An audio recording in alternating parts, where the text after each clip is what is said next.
Bienvenue sur la compagnie Enfin Bon. Nous sommes ravis de vous retrouver pour cette saison F1 2024. Notre départ est imminent. Vous verrez pendant le décollage quelques chameaux, des oasis, quelques-uns.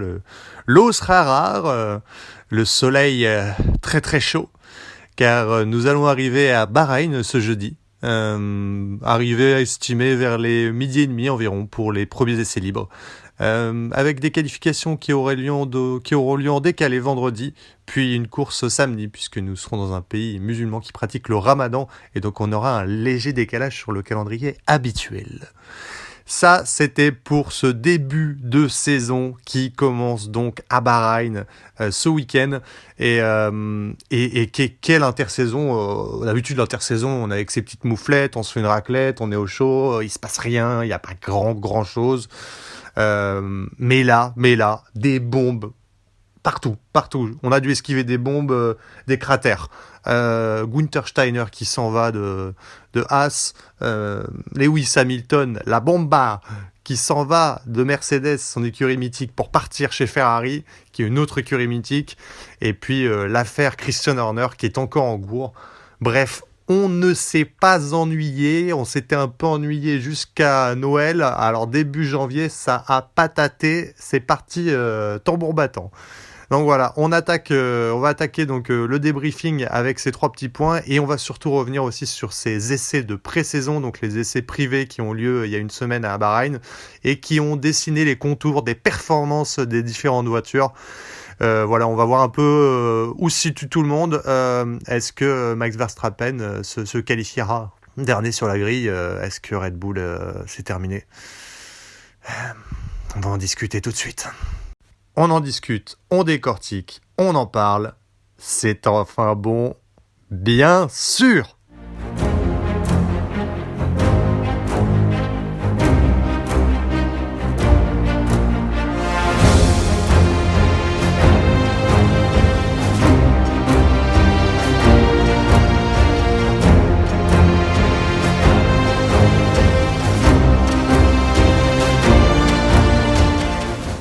Ah là là, mais quel plaisir, quelle joie de vous retrouver. On a l'impression de retrouver son tonton après 2 mois là.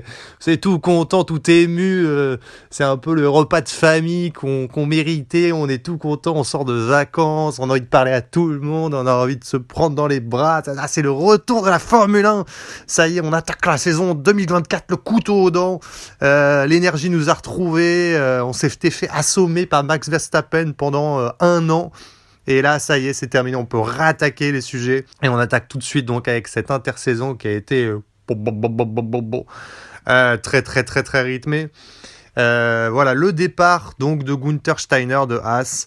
Voilà, on l'a pas vu venir. Notre petit Ricard, notre star de Netflix, on a coupé l'américain, la star phare qui a animé tout Drive to Survive pendant des années. Alors qu'est-ce que va faire la F1, Liberty Media sans son Günther, comme on dit?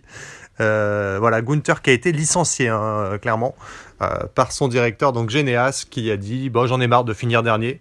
C'est vrai qu'on peut pas dire le contraire. Ça fait un moment que Haas piétine. Et Günther Steiner est revenu donc dans son interview sur 2 éléments clés, en effet, qui ont conduit, en tout cas, à ce licenciement, mais surtout à cette non-performance de l'écurie Haas, cette stagnation au fond de classement depuis son arrivée. Haas, c'est une écurie qui est arrivée en 2016 en F1, donc mine de rien, ça fait quand même un bout de temps. Et malheureusement, si on doit faire un récapitulatif des résultats pour l'instant de l'écurie Haas, voilà, donc Haas en 2016, je les ai sous les yeux, ils sont 8e au classement, ils inscrivent 29 points. Donc c'est une arrivée plutôt correcte en F1. En 2017, ils finissent 8e, ils inscrivent 47 points, donc on est sur une montée. En 2018, ils finissent 5e du championnat avec 93 points. Donc là, c'est vraiment le height finalement, le top de l'écurie Haas en 2018.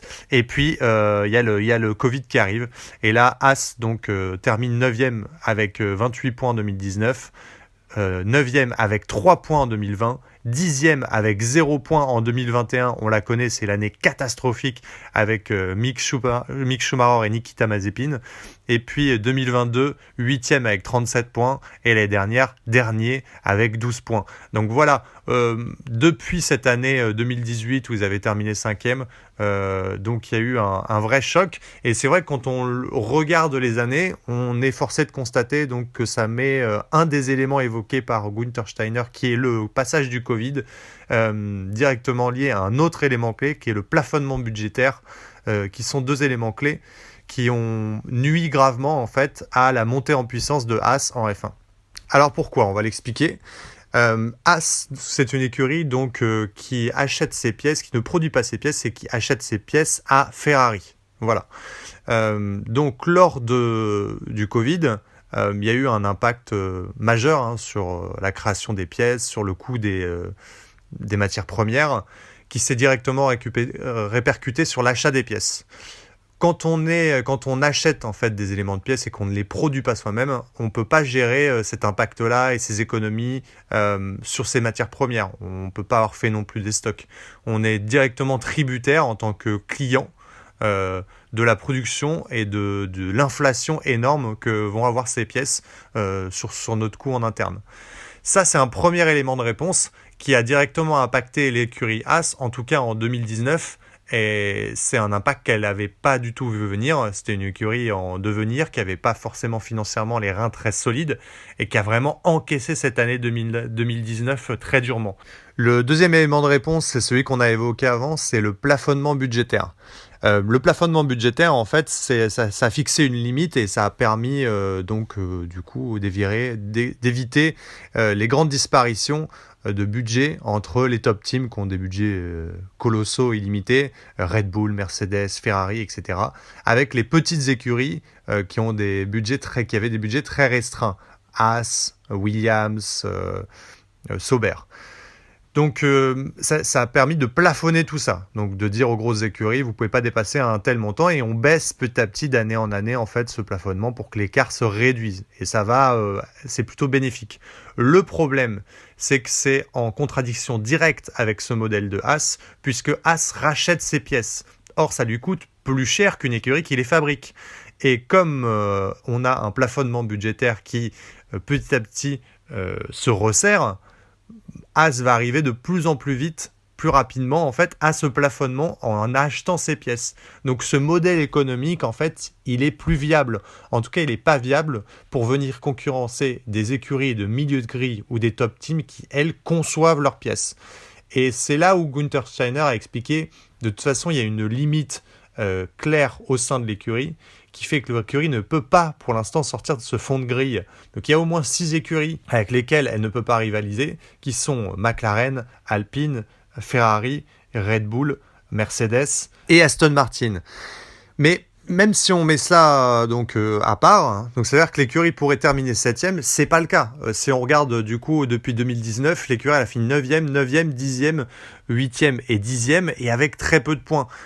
Donc l'écurie Haas de toute façon elle est en très grande difficulté, mais elle est en très grande difficulté aussi d'un point de vue managérial aussi, et c'est la part de responsabilité je pense de Günther Steiner, c'est ce côté un peu trop précautionneux on va dire. Quand on voit le duo Kevin Magnussen, Nico Hülkenberg, ok c'est pas mal, c'est plutôt solide, sauf que le problème c'est pas la solidité du duo de pilotes. Il y a aussi des choses à creuser qui auraient pu être aller chercher des top pilotes jeunes, des top pilotes F2, leur offrir un baquet, signer des contrats plutôt long terme avec eux et les amener justement à amener des grosses écuries à casser ces contrats pour venir les chercher. Et dans ce cas-là, s'ils cassent les contrats, ils vont forcément indemniser Haas. Il y a plein de choses à aller creuser et dans l'ensemble du modèle, que ça soit dans la non-conception des pièces pour des achats, pour pas prendre le risque de, en interne, former des ingénieurs pour concevoir les pièces, acheter du matériel pour, ou garder des pilotes un peu plus anciens pour... quand on voit le duo Romain Grosjean-Kevin Magnussen qui est resté un moment aussi quand même pendant 4-5 ans en place, c'est un modèle qui est un peu frileux, on va dire, qui a pas été cherché. C'est pas à l'américaine, quoi. On attendait plus de Haas s'il voulait finalement débloquer cette situation de fond de grille. Il aurait fallu sortir autre chose. Donc voilà, Gunther Steiner est parti, il a été remplacé par son directeur technique. Je crois pas honnêtement que ça va changer grand-chose sur le fonctionnement, je pense pas. On va en parler d'ailleurs tout à l'heure, mais les essais de privés de pré-saison n'augurent rien de bon. Allez, assez parlé de Haas, on va pouvoir attaquer avec la bomba. La bomba. La bomba, c'est quoi? La bomba, c'est un super cocktail espagnol qui est offert entre 19h et 23h. Toi aussi, viens te rafraîchir avec des goûts épicés. Excuse-moi, je pars un peu en sucette. La bomba, c'est c'est Lewis Hamilton, Sir Lewis, il ne faut jamais l'oublier, 7 fois champion du monde, qui quitte Mercedes pour partir chez Ferrari. L'avait-on vu venir? Alors si vous avez regardé Drive to Survive, vous allez vous taper des barres de rire. Spoiler alerte, à un moment il dit oui, moi je me vois pas partir de toute façon de Mercedes, c'est mon écurie. C'est mon écurie, c'est ma famille. Voilà, bon bah écoute, t'es parti. Hein. Alors c'est vrai que ça a fait des pataquès parce qu'on l'a pas vu venir. Pour le coup, c'est vrai que je pensais vraiment que Lewis Hamilton allait terminer chez Mercedes. Et finalement, c'est un énorme coup derrière la tête pour Mercedes et pour Toto Wolff. Parce que finalement, le départ de Lewis Hamilton de Mercedes... oui, c'est un choix intéressant dans le sens où il s'offre une jolie fin de carrière dans une écurie mythique qui est Ferrari. Chaque pilote a envie de conduire pour Ferrari, il faut le dire, hein, puisque ça reste l'écurie mythique de la F1, on le dit, hein, les Ferrari sont là depuis le départ, depuis 1950, ils sont en F1. Mais là où ça fait très très très mal à Mercedes, c'est qu'il voulait ce 8e titre avec Toto Wolff et Mercedes, et s'il quitte Mercedes, c'est qu'il n'y croit plus. Et c'est un désaveu énorme pour l'écurie, et c'est ça le coup de marteau en fait qui est arrivé chez Mercedes. C'est ce départ en fait qui veut dire je ne crois pas qu'avec la voiture actuelle en tout cas, et avec les développements en cours, on puisse s'acheminer vers mon 8e titre. Il l'aura pas chez Mercedes, il le sent, et il part chez Ferrari pour ça, parce que s'il va chercher son 8e titre avec Ferrari, bah, l'histoire elle est incroyable, et puis si au pire il finit une jolie fin de carrière chez Ferrari, qui restera de toute façon une des top teams, tout comme Mercedes serait aux avant-postes. Maintenant, la grosse épine que Lewis Hamilton vient d'enfoncer dans le pied de Toto Wolff, c'est le timing. Le timing de cette annonce, finalement, pour trouver son remplaçant. Pourquoi le timing ? Parce que y avait un accord tacite en fait entre Lewis Hamilton et Toto Wolff sur le fait que s'il y avait des discussions qui étaient entamées entre une écurie et Lewis Hamilton en aurait informé Toto Wolff. Le problème, c'est que Lewis Hamilton ne l'a pas fait et qu'il vient de faire son annonce de départ quelques semaines seulement après 2 annonces majeures, mine de rien, qui étaient le renouvellement de contrat de Charles Leclerc et le renouvellement de contrat de Lando Norris. Et finalement, ce timing, il est très très mauvais, puisqu'il vient d'annoncer son départ et il le fait quelques semaines après l'élimination de 2 potentiels remplaçants majeurs, puisque ce sont 2 top pilotes avec des profils parfaitement adaptés. Et il met Toto Wolff dans la panade parce que maintenant il faut trouver un remplaçant. Or les remplaçants, c'est pas si facile que ça. Alors quelles sont les options ? Chez Red Bull, ça paraît très très compliqué. On a vu les limites de Sergio Pérez. Quant à Max Verstappen, c'est pas une option, il n'est pas envisageable. Chez Ferrari, Leclerc vient donc d'être renouvelé, donc il est écarté. Et on a Carlos Sainz. Le problème, c'est que ça fait un peu un troc Lewis Hamilton, Carlos Sainz avec Ferrari, et Mercedes, ça la fout mal parce que, avec tout le respect qu'on a pour Carlos Sainz, qui est un très bon pilote, malheureusement, on y perd un peu au change. Hein. On échange un septuple champion du monde contre Carlos Sainz, qui est un très bon pilote, mais dont on a vu les quelques limites à côté de Charles Leclerc. Donc ça fait un peu mal de l'échanger contre Lewis Hamilton. Chez McLaren, Piastri, il est sur du long terme. Norris vient d'être renouvelé, donc c'est verrouillé. Ça aurait été un top profil, dommage. Aston Martin, on a Alonso. Bon, alors Stroll, j'en parle même pas. Mais bon, faut pas déconner non plus. Alonso, c'est un sujet épineux, on le sait. Alonso, il faut le gérer. L'amener chez Mercedes, oui, c'est une possibilité. Maintenant, il est inscrit dans un projet long terme qui avance très bien chez Aston Martin. Et finalement, l'amener chez Mercedes, c'est pas sûr que le projet lui plaise plus que ça. Au-delà du fait que le sulfureux Fernando Alonso représente un peu un coup de poker pour Mercedes, il faut pouvoir lui proposer un projet qui est meilleur que celui d'Aston Martin. Or, Aston Martin a prouvé que les fondations étaient très très très très solides. Alors, qu'est-ce qui reste comme option derrière ? On a Ocon, qui est quand même affilié avec Mercedes depuis un moment, qui est très bon copain avec Toto Wolff, qui peut être une option, Esteban Ocon. On a Pierre Gasly, mais voilà, l'affinité avec Esteban Ocon fait qu'aujourd'hui, Pierre Gasly, qui pour moi en tout cas est un tout petit peu au-dessus d'Esteban Ocon, mais bon, pas grand-chose, mais qui est pas loin en tout cas qui est un super profil, qui est probablement le profil le plus intéressant pour moi. Le problème de Pierre Gasly, c'est que son coéquipier, c'est Esteban Ocon, et que je vois mal Toto Wolff, vu les liens qu'il y a avec Esteban Ocon, aller prendre Pierre Gasly. Ça serait un peu un manque de respect pour le pilote français, vu le lien énorme qu'il a avec lui. C'est lui qui a porté Esteban Ocon pour le faire revenir en F1. Je rappelle qu'il était dans le giron Mercedes, donc ça me paraît pas envisageable, on va dire, d'un point de vue éthique, déontologique, connaissant Toto Wolff, ça m'étonnerait qu'il fasse ça. Et les autres options derrière, on a Albon, qui est une possibilité, par exemple, chez les pilotes actuels. Sauf que Albon, Red Bull a senti le vent venir, et Red Bull essaye, je pense, de sonder Albon pour essayer de lui refaire signer un contrat chez Red Bull, pour empêcher Mercedes potentiellement de venir. Alors ça, c'est ce que je pense, mais c'est ça, là, il y a aucun fait réel de ça, je spécule. Mais j'ai l'impression que ça joue un peu au jeu du chat et la souris. Et on essaye un peu de verrouiller Albon chez Red Bull, de lui proposer un contrat pour éviter que Mercedes aille le chercher chez Williams. Alors la dernière option qui est évoquée en ce moment, c'est le profil Antonelli. Voilà, Antonelli, c'est un top pilote F3 qui monte en F2 cette année, qui a vraiment performé dans les catégories inférieures, sauf qu'il arrive en F2 cette année. Donc là, on le projette sur arriver en F1 l'année prochaine. Donc déjà, il faut qu'il performe cette année en F2, qu'il finisse dans le top 5 au moins de F2 pour prouver, top 3 je dirais même, pour avoir un baquet chez Mercedes, sinon c'est pas viable. Et puis, c'est propulser un jeune directement à F1. On sait que c'est très compliqué, que ça c'est pas donné à tous les jeunes.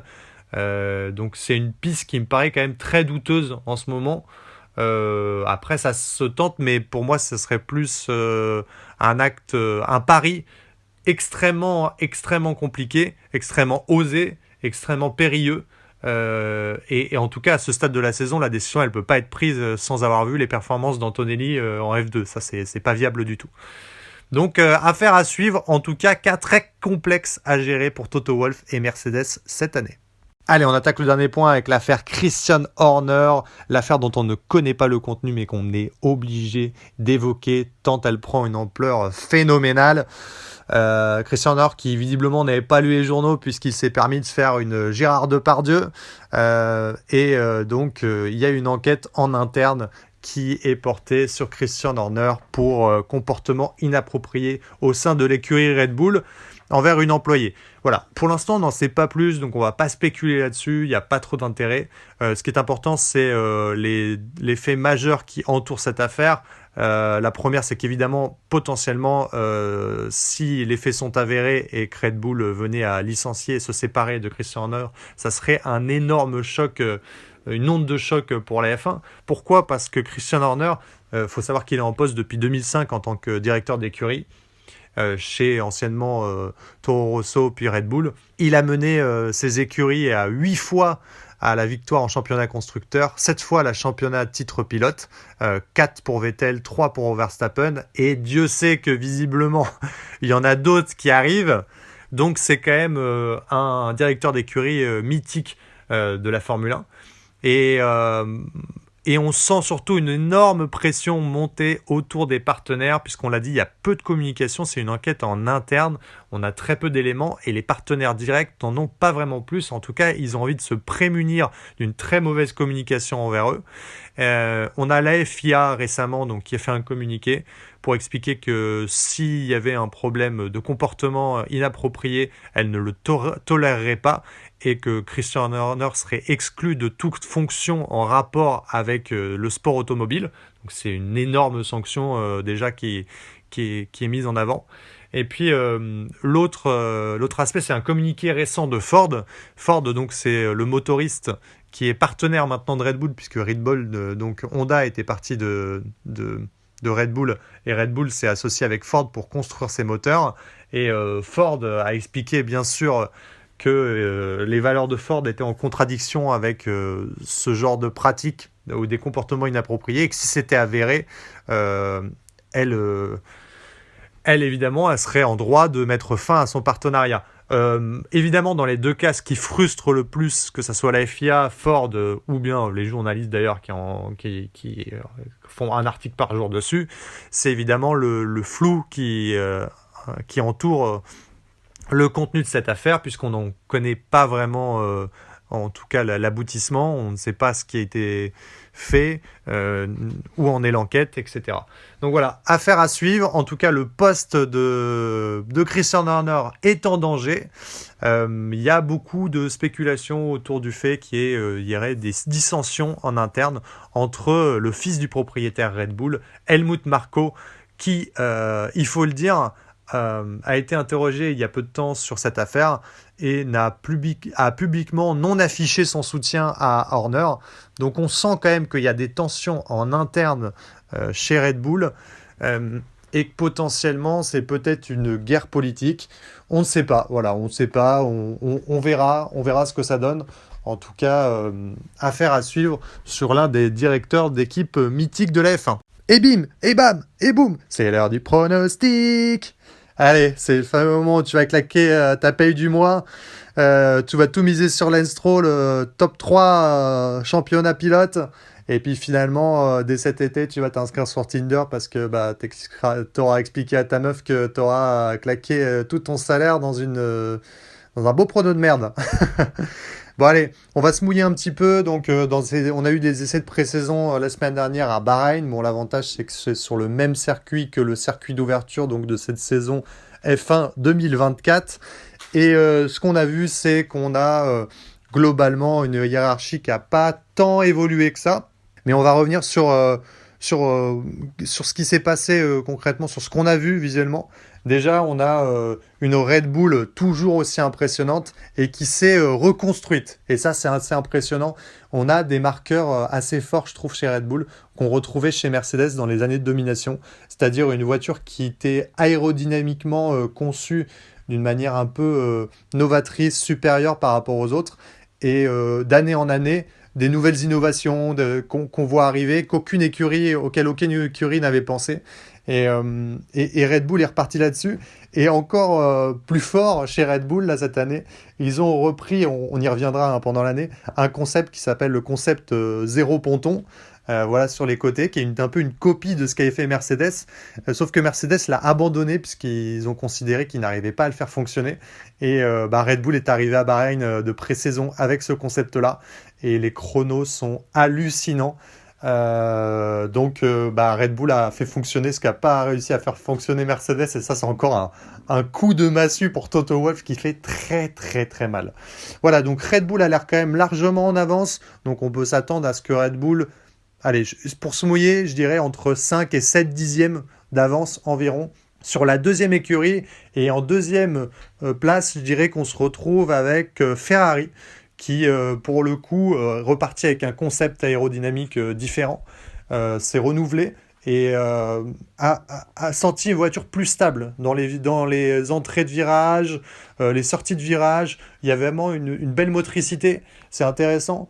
Et puis des chronos quand même très, très intéressants. À mon avis, Ferrari sera encore une fois plus fort en qualification qu'en course, mais ça, on va le voir. De toute façon, la vraie problématique sur l'ancien modèle de voiture, parce qu'on a vu que Ferrari rivalisait avec Red Bull, mais que sur des cours, euh, que sur du, comment dire, c'est des courts runs. Sur les longs runs, elle avait des gros problèmes avec ses pneus. Donc la question, c'est est-ce que ce nouveau concept aéro permet de régler ce problème pneumatique? Et dans ce cas-là, eh ben, il y a une vraie construction à faire derrière. Donc Ferrari est derrière. Derrière Ferrari, on peut se retrouver, donc on peut recaler 2-3 dixièmes. Et là, je dirais qu'on se retrouve avec un package de 3 écuries qui sont un peu dans un mouchoir de poche, qui sont Mercedes, McLaren, Aston Martin, même si je mettrais Mercedes légèrement devant, on va dire. Mercedes qui, pareil, a déconstruit donc, son aérodynamique, est reparti sur un concept un peu différent. A affiché des performances intéressantes, mais malheureusement un peu en dessous de ce qu'il faudrait pour en tout cas venir rivaliser avec les deux de devant. Et pas vraiment, notablement devant McLaren ou Aston Martin, a pas l'air d'avoir créé un gap en tout cas avec ces deux écuries-là. Donc on devrait avoir un mouchoir de poche entre ces 3 écuries. C'est difficile de voir qui est devant, même si on mettrait plus une pièce sur Mercedes pour le moment. Vous voyez, donc au niveau de la hiérarchie, on se retrouve quand même avec quelque chose d'assez similaire à l'année dernière. Aston Martin semble être resté a remis une couche et donc semble être dans le bon wagon en tout cas. Derrière tout ça, là, on a par contre un peu le chaos. Donc, je pense qu'il y aura encore un gap. Donc, il y a vraiment les top teams d'un côté et le reste. Désolé pour Alpine, hein, mais et derrière, on devrait retrouver une écurie qui a visiblement marqué des progrès. C'est Red Bull V-Card Cash Money. Excusez-moi, mais bon, c'est un sketch. Mais l'ancienne Toro Rosso qui est devenue AlphaTauri, qui maintenant s'appelle Red Bull VB Cash. Je croyais qu'il était interdit d'avoir officiellement 2 écuries, mais là, hein, on se cache même plus, quoi. Il y a Red Bull et il y a 2 taureaux, donc bon, bah là, c'est du foutage de gueule, quoi.